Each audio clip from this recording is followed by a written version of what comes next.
है welcome back. और हम बात कर रहे थे कि कैस्केडिंग क्या है हमारे पास। तो कैस्केडिंग का मतलब है हमारे पास कैस्केडिंग रेफर करती है ऐसी प्रोसेस जिसमें आपके पास मल्टीपल स्टाइल्स हैं और HTML के एलिमेंट के ऊपर आपने अप्लाई करें और तो CSS उसको ब्राउजर किसको फॉलो करेगा।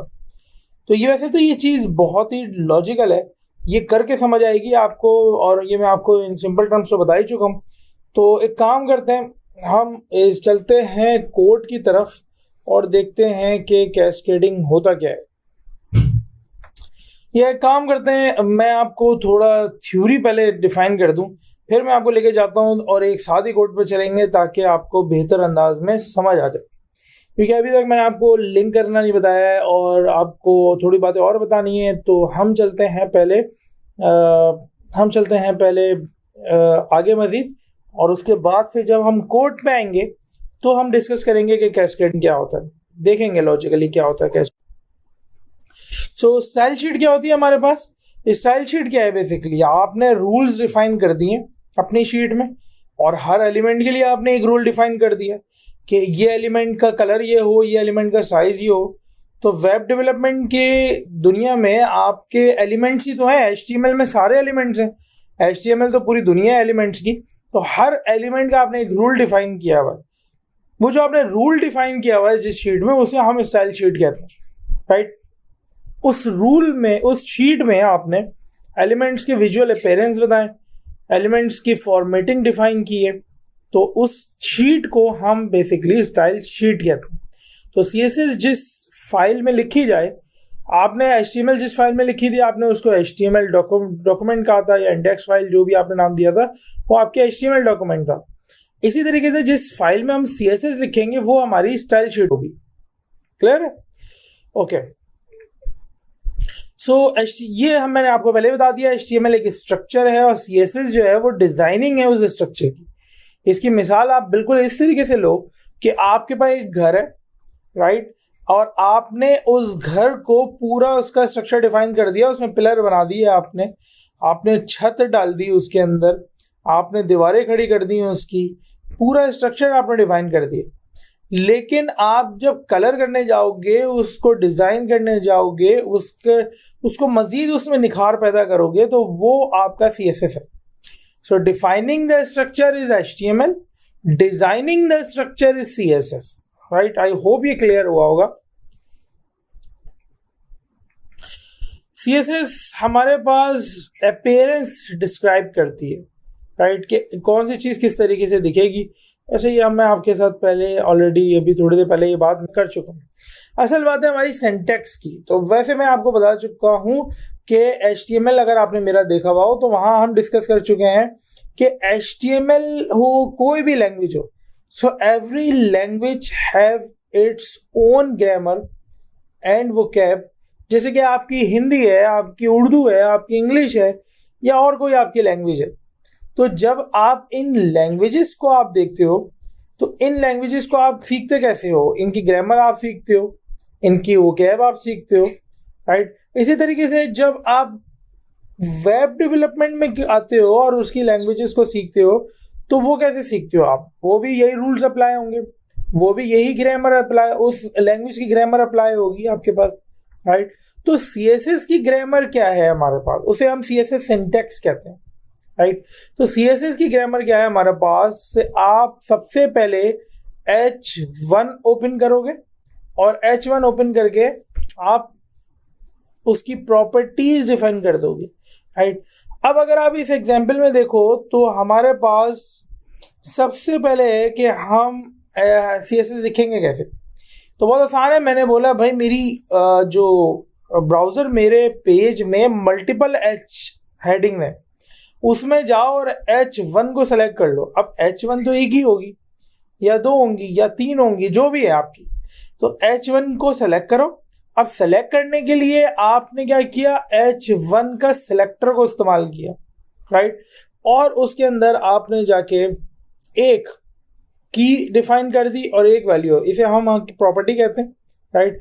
तो हर एलिमेंट की एक प्रॉपर्टी है।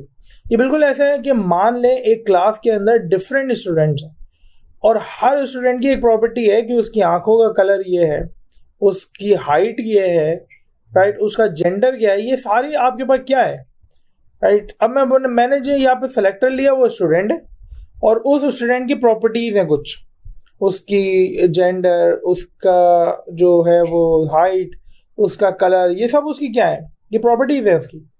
हर प्रॉपर्टी की मैं की वैल्यू पेयर में एक की होगी और एक वैल्यू होगी। कैसे कि हाइट डिफाइन कर दूं उस स्टूडेंट की, तो हाइट होगी और आगे हाइट लिखी भी होगी।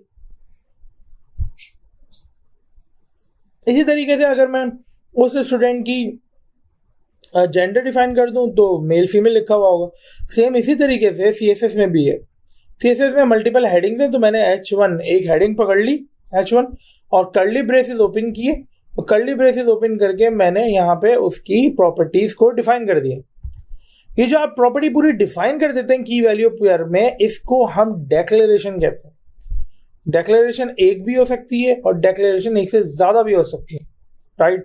और ये जो पूरा आपके पास है from H1 and the ending of the curly braces, ये आपके पास रूल कहलाता है। ये रूल अप्लाई होता है हर एलिमेंट में, और यहाँ पे जो अभी आप मिसाल देख रहे हो ये हमारे H1 एलिमेंट के ऊपर अप्लाई हुआ है, राइट। तो ये हो गया हमारे पास CSS का सिंटेक्स। अब आते हैं मेन बात की तरफ कि CSS को अपने HTML में जोड़ें कैसे। तो इसके लिए मैं आपको ले चलता हूँ कोड की तरफ, और वहां मैं आपको दिखाता हूँ कि आपके पास CSS जुड़ेगी कैसे, राइट। तो ये मेरी ऑलरेडी यहाँ पे एक ऑलरेडी मेरी एक HTML की फाइल थी जो हमने HTML के कोड में हमने डिफाइन की थी। याद होगा आपको कि हमने ये एक फाइल बनाई थी HTML के अंदर पूरी, राइट। तो अगर वो नहीं देखा है आपने तो आप देख सकते हो वहाँ पे आके HTML के ट्यूटोरियल में। ये हमने एक पूरी फाइल क्रिएट की थी। वैसे आप ये किसी पे भी कर सकते हैं, मैं तो खैर ये मेरे पास ये फाइल बनी हुई है, सो मैं यहाँ पे इसी में अपनी लिंक करूँगा CSS। तो CSS लिंक करने के 3 तरीके हैं। द नंबर 1 इज, आप सबसे पहले क्या करो, आप इंटरनल CSS कर लो। इंटरनल CSS क्या होती है कि आपका ये जो हेड टैग है, आपका ये जो हेड टैग क्लोज हो रहा है, राइट। तो मेरे पास ये जो हेड टैग क्लोज हो रहा है, मैं इस क्लोजिंग हेड टैग से पहले यहाँ पे एक टैग ओपन करूंगा जिसका नाम होगा स्टाइल।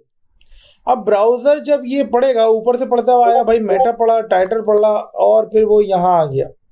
तो जब उसने ये पढ़ना शुरू किया तो उसे पता लग गया स्टाइल टैग ओपन हो गया, तो अब इसके अंदर CSS लिखी हुई होगी, राइट। तो मैंने पकड़ा यहाँ पे H1 को, और अब देखिए मैं किस तरीके से डिफाइन कर रहा हूँ। मैंने स्टाइल टैग ओपन किया, मैंने ब्राउजर को बता दिया कि भाई यहाँ से CSS शुरू है। इसके बाद मैंने किसी भी एलिमेंट को ले लिया, राइट। फॉर एग्जांपल मेरे पास यहाँ अगर आप देखो तो H1 लिखी हुई है। मैंने यहाँ पे गया और मैंने लिखा H1 हेडिंग 1, और मैंने यहाँ पे कर्ली ब्रेसेस से अपनी हेडिंग को ओपन कर दिया, राइट। अब मैंने यहाँ पे ओपन किया H1 को, तो मेरे पास H1 ओपन करने के बाद यहाँ पे मुझे क्या डिफाइन करना है, एक डेक्लेरेशन देनी है कि H1 के साथ क्या हो। तो बड़ा सिंपल है, मैंने बोला H1 का जो कलर है वो यहाँ पे कर दें आप रेड, राइट। तो जैसे मैं ये रेड कलर करूंगा तो मेरा आप देखो हेडिंग मेरी रेड हो चुकी है, लेकिन वो सिर्फ H1 हुई है और H2 नहीं हुई, राइट। अगर मैं चाहूँ तो इसका फॉन्ट साइज भी बड़ा कर सकता हूँ, जो बाय डिफॉल्ट आ रहा है मेरे पास उससे हटा के हम इसको बड़ा कर सकते हैं, राइट। तो फॉन्ट साइज मैंने बड़ा कर लिया यहाँ पे। फॉर एग्जांपल मैं 30 पिक्सल पे ले गया इसको, तो 30 पिक्सल पे मेरा फॉन्ट साइज खैर इतना कोई खासा फर्क नहीं पड़ा। इसको 40 पिक्सल कर देते हैं, तो अब फर्क हमारे पास पड़ चुका है, ये बड़ा हो चुका है। अगर मैं 50 कर दूँ तो ये, और 850 कर दूँ तो खैर बहुत ही बड़ा हो जाएगा, ये पता नहीं कहाँ जाएगा ये, लेकिन खैर इतना बड़ा हमें नहीं चाहिए। हमें 80 पिक्सल भी हमारे पास बड़ी हेडिंग शो कर रहा है।